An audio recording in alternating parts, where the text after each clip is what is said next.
What's going on, my broskiis? My name is Toadskii, back again, here to bring you guys yet another One Piece Treasure Cruise video, and we have a brand new batch of treasure map characters arriving very shortly, I believe. Let's have a look here. The date is going to be the 10th of January, so tomorrow, in-game at news time, we will get the official notice in-game. The day after that is when the Sugo Fest will begin. Now, no real surprise here, we're getting another Sugo Fest exclusive debuting for the treasure map. I did see a stat on one of the discords that someone said that throughout all of last year, the 12 treasure maps that we had, only one of those treasure maps did not have a legend. And that was the first one of the year, apparently. So I guess it's safe to assume that every month moving forward, we will have a treasure map legend debut, which is just wild to think about. But I digress. We're here to talk about the new units, and surprise, surprise, it's going to be Revolutionary Army focused. I was a bit shocked to see this. I definitely thought with the reveal of Whitebeard and Ace, and them being so focused on the Whitebeard commanders, the fact that the PKA unit was Sakazuki, moving into, you know, the treasure map where Sakazuki will super evolve, I felt like it made sense for them to go focus on Whitebeard commanders to give a bit of support to Whitebeard and Ace. I feel like they kind of need it, and surprisingly, we're going to be getting support for Sabo, which is the other character. So we'll have to wait and see. Potentially the Kizuna Clash coming up might focus on that instead. We'll have to wait and see. But let's go ahead and start talking about these units. Surprisingly, Morley and Karasu debuting here as a Sugo Fest exclusive. They are not a dual unit. They are like a fake dual unit, you know. And this is a final tap unit with a super type. Let's go ahead and break this one down. So, the interesting thing to note, Cerebral Free Spirit, we just made the video talking about the Int Oiran Yamato, and that character is amazing if you have a full team of both Cerebral units that are also Free Spirit. And this is another unit that you can use under that, which is kind of cool to note. And obviously, it has great synergy with the Sabo that just released as well. But this unit is also Free Spirit, so you could use under a lot of the Luffy characters and stuff. We'll break it all down. So, this unit is a Dex Cerebral Free Spirit. Captain ability gives all characters -2 at the start of the quest for cooldowns, which is great. It gives 20% damage reduction, Dex, Cerebral, and Free Spirit, 5.5 times attack, 1.3 times HP, and recovery, so that's really neat. A lot of people underestimate how good a recovery boost actually is. It means if you consume a recovery slot, you're actually healing for a ton of extra healing, which is really good. Dex recovery in tandem will be beneficial, resisting 10 turns of special reverse, and if you use a special to give you a base attack boost, or advantageous class effect extended by 1 turn. So advantageous class effect is what the new Sabo does. Base attack boost is what this character can provide to the crew. So basically, if you're using the Sabo, if you're using this guy, you can extend the buff by 1 turn. I really don't like that these effects kind of exist. I get that they do have their uses, but it just feels really bad because they put it in this captain effect so that they have a reason for you to use it as a captain. Whereas if they just didn't have it and then made the buff last for 1 more turn in the special, I feel like it would just be a lot better. It's just really annoying that they do that kind of thing, but I digress. I feel like this is probably not a character you're not gonna be using too much, but 10 turns resisting of special reverse is a big deal. Like, that's that's one of the best, if not the best, utility effects to have in a captain, because Bind, Despair, Paralysis, like, I feel like they're pretty readily available. Dealing with special reverse at times can be very frustrating, especially when boosted lists are very restricted. This is a nice effect to have for sure, and like, even with supports, like, you can remove a bunch of like Bind, Despair, and Paralysis via supports, but special reverse is pretty uncommon and very difficult to deal with, right? If you use them as a captain, you'll get access to their super type. Now, I read the super type ability and I was going crazy. This super type effect is one of the best I've read, honestly. It's super, super good.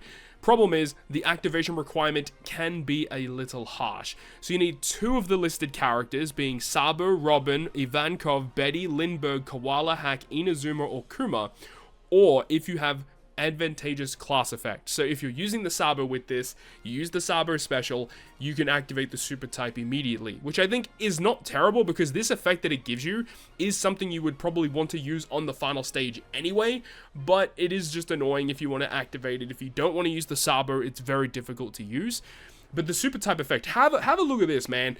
First of all, it changes all of your crew slots, including block, into tandem, locks them for 1 turn, 30% resistance down for Cerebral and Free Spirit, and then you get 5 turns of 60 times their attack as tap timing bonus damage, which has synergy with, I believe, the Whitebeard. I think the Whitebeard and Ace character has a benefit if you have tap timing bonus damage for 5 turns. So I think that's the synergy there, which doesn't make a lot of sense because this character isn't boosted by White Beard and Ace. So a bit of a weird thing there, but either way, it's a really good effect. Like, full board of tandem and locking it is already great, but then you're also getting 30% resistance. Like, 30% is a massive buff. Not a lot of characters give you 30% when you activate an effect. I think the only one that I remember off the top of my head that gives even close to that is like Usopp and Yasop with their switch effect. So this is a very powerful effect, and especially this character being both cerebral and free spirit, they get both 30% buffs, and it's a multiplicative buff as well. So you know, it's a pretty sizable damage increase when you activate that super type ability. Let's move on to their special ability. So the special ability will go ahead and give cerebral and free spirit characters -2 turns, which is good. It reduces paralysis by 10 turns, great utility there. Removes all forms of poison. Boosts cerebral and free spirit characters base attack by +2000 for 2 turns. That's a very powerful base attack from a special. And it also says that up to 2 base attack increasing effects can be applied. So this is like double stacking base attack boosts. Like, that's actually kind of cracked. This could be kind of good, but out of all of the buffs that can give you more damage in the game, base attack is one of the worst ones. It doesn't really apply all that well, but the fact that you can potentially get 2 base attack boosts, that could be pretty good. We'll have to wait and see. It also says further increases type effects, further increases type effect boosts, which I assume, yeah, that means color affinity, advantageous class effects, additive chain multiplier boosts, multiplicative chain multiplier boosts, lock chain multiplier effects, or increased damage taken effects that are launched after this special by cerebral and free spirit characters by 0.5 for 1 turn. That's actually pretty good. So it means that you would want to activate this character first, and then, like, let's go through it again. So after you use this character special, any other cerebral or free spirit character that activates a color affinity boost, chain addition, advantageous class effect, multiplicative, chain lock or boundary, or increased damage taken effects, all get a 0.5 increase to that effect. This is pretty strong. This is pretty gosh darn strong. I mean, obviously with Sabo being able to get a 0.5 increase to advantageous class effect, so long as you're up against a situation where that's good, that is very strong. But also, like, the new Luffy, who gives increased damage taken up to 3x. This can make it a 3.5 times increased damage taken. Like, what the hell are we talking about here, you know? That's crazy.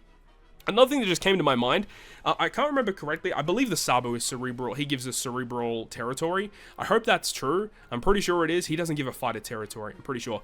But yeah, Sabo's cerebral focus, but he also does have some fighter related stuff. But either way, pretty good special ability, and has like good utility, cooldown reduction, base attack boost, double stacking base attack boosts, which is kind of cool, and then providing some pretty substantial buffs. Like a 0.5 increase is like the best kind of buff you can get for a multiplier for one of the buffs on your crew. Of course, the 10th anniversary units that came out, they have like a multiply the effect by a certain multiplier, but this is still really good. Like a 0.5 increase is about as good as you get from a flat buff, so that's nice to see.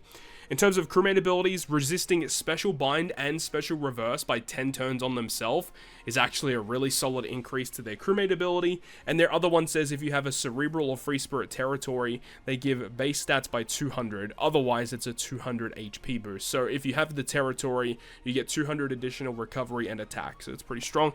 So crewmate abilities are pretty good. In terms of their potential abilities, they have pinch healing. They also have fear reduction, which is a good one. And they do have final tap.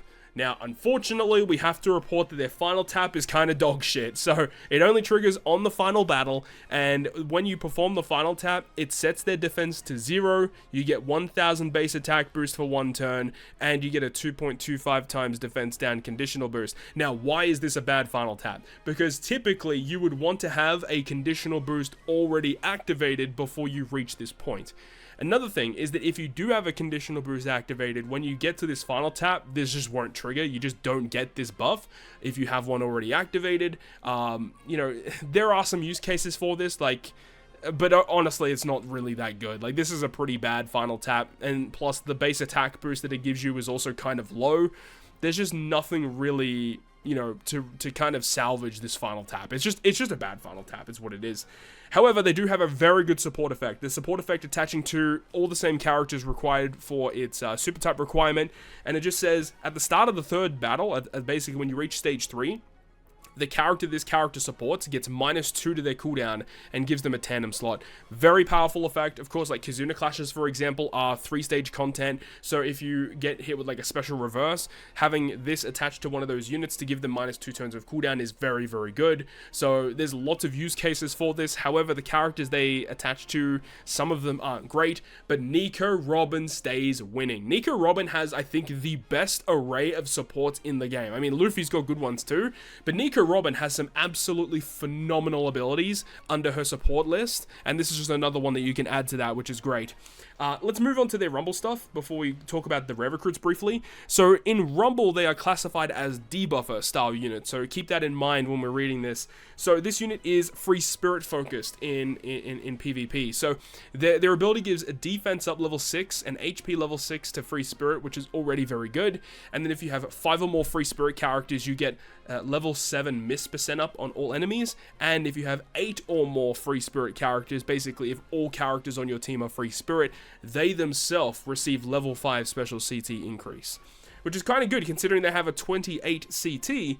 And the special ability here will target all enemies for defense down, or attack down, should I say, level 7, speed down level 7, and both of those for 30 seconds. It's quite a substantial reduction. And then it targets 3 enemies with low HP for level 5 damage over time for 30 seconds. Level 5 damage over time is actually pretty solid. We know with the versus Blackbeard inflicting level 10, that's cracked, absolutely insane, like levels of damage over time. But the fact that they specifically target low HP enemies for that level 5 means that you have higher chance of knockouts, which is a good thing. It will then further say that if you have 5 or more free spirits on the team, you get 60% chance to inflict special bind for 10 seconds on all enemies. And then if you got a full team of free spirits, it will go ahead and target one enemy with high CT for 100% chance of forcing out for 10 seconds. So honestly, a pretty powerful special that, again, remember, if you have a full team of free spirits, it will have level 5 CT increase for themselves. So you're being able to like spam out this special could be quite good for debuffing the opponent. But like, is this going to be good enough? I'm not too sure. Like, is this going to make it onto the team for Free Spirit? Free Spirit's already really tricky to get into, and now we have a new debuffer. I don't know if he's going to be good enough. The special bind only being 60%, it's a little weird because if it hits, it's amazing, and if it doesn't, it just feels really bad. So we'll see. But then again, being able to spam damage over time level 5 consistently over and over again could be very, very good. So again, we'll have to wait and see. Let's just go ahead and talk about the rare recruits now. But overall, I think this character is like a solid unit. You definitely do not need this unit to like, you know, do high damage content or anything like that. It is going to be a nice unit to have for treasure maps and stuff. The special reverse captain ability is a big thing, but like, it's not going to be a requirement to have this for any specific team. I feel like, yes, this character is going to be good in this specific TM. But moving forward from that, I can't see this character making it into like a top 20 list of my tier list, for example, you know? All right, let's briefly run over these rare recruits. We've got a lot to go through here, so let's go ahead and just slam these units real quick.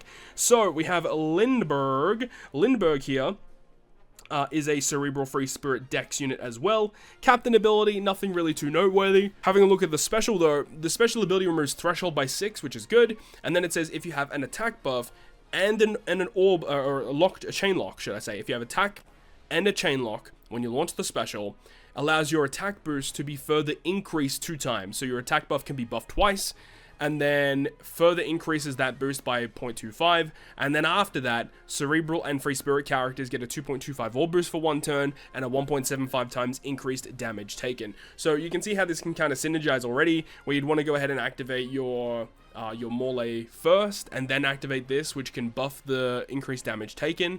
But overall, like, it's fine. Like, a little bit of utility, and then a buff. That's kind of like what it is. Like, it's not nothing too crazy. In terms of the crewmate abilities, if you have the territory, you can get a further attack increase. And then this character gets -1 cooldown every time a Cerebral character activates a special, which could be quite good. 14 turn cooldown is quite high, I must admit, for a generic rare recruit, but that support effect would definitely help. The support effect, attaching to the same units that Morley could attach to pretty much. This effect here says that if you activate that character's special, it reduces 1 turn of Threshold and gives Cerebral 1.75 times attack. Again, Nico Robin stay winning with these supports, man. These supports are so good for Nico Robin. So overall, I feel like the most this is going to see play is just as a support. I can't really see this character being much more useful than that. And then finally, we have Bello Betty, everyone's favorite character of the Revolutionary Army. Again, is Dex, Cerebral, Free Spirit. And the special ability is kind of inverse of what Lindbergh did, where instead of removing Threshold, it removes Rainbow Shield instead. And then it will give, it says that if you have an orb boost, and the enemy has increased damage taken when you launch the special, it allows your slot effect boost to be buffed 2 times and then further buffs it by 0.25. And then after that has already occurred, it will give Free Spirit and Cerebral characters 2.25 times attack for 1 turn and gives you a 2.5 times chain boundary for 1 turn. So these characters are like mirrors of each other. They both provide 2 relatively decent buffs, a tiny bit of utility, nothing really too noteworthy as I mentioned. Crewmate abilities, pretty much the same here, nothing really too noteworthy. And then the support effect, again, attaching to Robin, which you love to see. Activate a special, remove 1 turn of Rainbow Shield, 1.75 times orb boost for Cerebral. Definitely will see play. Nico Robin stays winning. We already know how this works.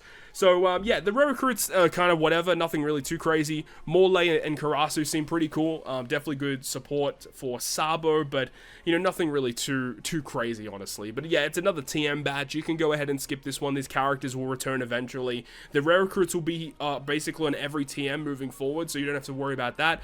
The legends, though, sometimes they can take quite a while to return, so we'll have to wait and see, but I don't think this is going to be shaking up the meta or anything like that. But that is going to wrap it up for me. Thank you so much for watching the video. Hopefully you enjoyed it, and if you did, make sure to go ahead and leave a like, and if you want to stay up to date with all the content I post, including more One Piece Treasure Cruise content, make sure to hit the subscribe button down below.